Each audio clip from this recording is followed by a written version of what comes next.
문재인 대통령과 제신다 아더 뉴질랜드 총리가 어제 오후 전화 통화를 했습니다. 이번 통화는 아던 총리의 요청으로 이뤄졌다고 하는데요. 오후 4시 반부터 시작된 통화가 약 30분 동안 이뤄졌다고 합니다. K 방역. 코로나19 사태 이후 우리나라의 위상을 드높이고 있죠. 두 정상은 코로나19 공조 방안을 논의했다고 합니다. K 통상. 유명희 통상교섭 본부장이 세계무역기구 사무총장 선거에 도전 중입니다. 문 대통령은 뉴질랜드의 지지를 요청을 했다고 합니다. 아던 총리는 매우 훌륭한 자질을 갖추고 있다고 들었다면서 관심을 갖고 주시하고 있다 이렇게 화답을 했습니다. 이렇게 국가 간 주요 의제가 논의된 가운데 뜻밖의 주제도 다뤄졌습니다. K 성추행이라고 해야 할까요? 뉴질랜드 언론에 대서특필된 우리 외교 간의 성추행 의원권에 대해서도 의견을 나눴다고 합니다. 청와대는 구체적인 대화 내용을 밝히진 않았습니다. 다만 아던 총리가 수사 협조를 요청했을 거란 해석이 나옵니다. 도대체 무슨 일이 있었길래 뉴질랜드 총리가 직접 전화까지 걸었을까요? 문제가 된 A 외교관, 뉴질랜드 언론인 A씨가 지난 2017년 말 뉴질랜드 주재 한국 대사관 직원을 3차례에 걸쳐 성추행했다는 의혹을 제기했습니다.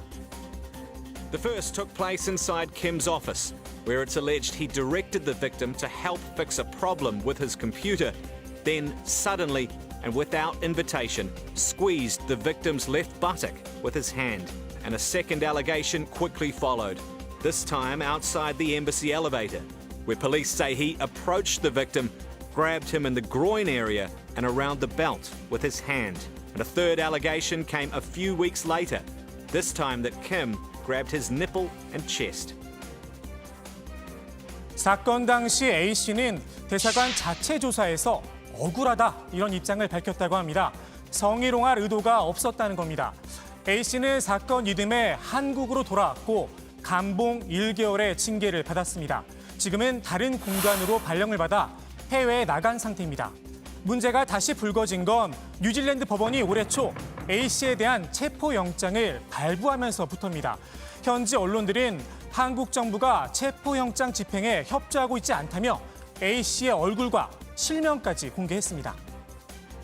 Newshub Nation made several requests to interview the Korean ambassador who lives inside this Wellington address. Instead, the ambassador gave only a statement saying Kim has the right to be presumed innocent till proven guilty and Korea respects New Zealand law. But the ambassador made no mention of when or if Kim will return. 문제가 커지자 외교부도 놀란 눈치입니다. 뒤늦게 수습에 나섰습니다. 보도에 돼 있듯이 특권 면제 이러한 사항을 거론하면서 특정인을 보호하고 있거나 그렇진 전혀 않습니다. 뉴질랜드 정부 측에서도 한국 정부와 소통을 계속해 나가겠다 이런 취지였습니다. 저도 마찬가지로 설명드리겠습니다. 뉴질랜드 측하고 소통을 하고 있는 상황입니다. 외교부가 처음부터 대응을 잘했더라면 정상 간 통화에서 이런 불미스러운 일까지 입에 담지는 않았겠죠. 이번 사안은 좀 더 진상 파악을 해봐야겠지만 우리 외교관들의 추태, 사실 어제 오늘의 일이 아닙니다. 해년마다 연례 행사처럼 성비위 사건이 터져나오고 있습니다. 지난 2016년이었죠. 칠레 언론의 헤드라인을 우리 외교관이 장식했습니다. 현지 미성년자를 성추행하는 장면이 현지 방송에 그대로 공개가 됐습니다.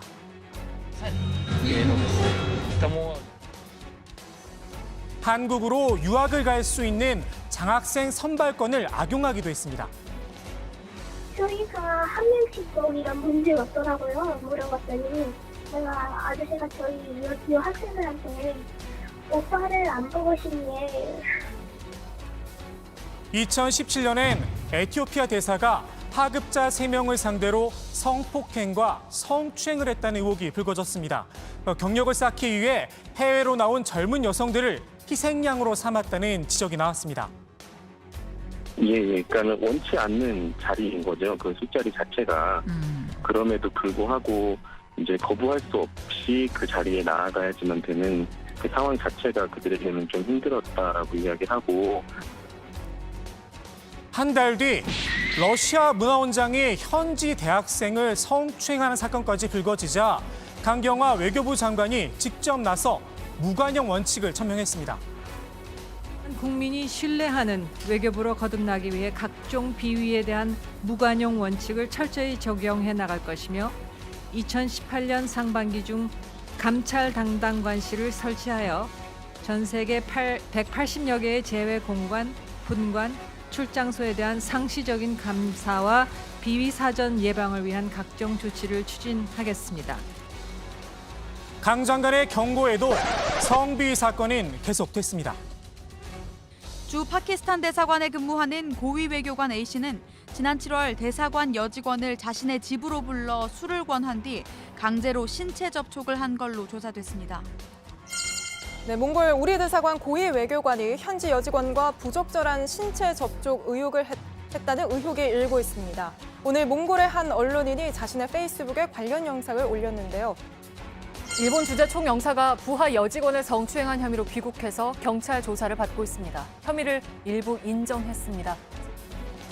추문이 잇따르자 지난해에는 강경화 장관 책임론까지 불거졌습니다.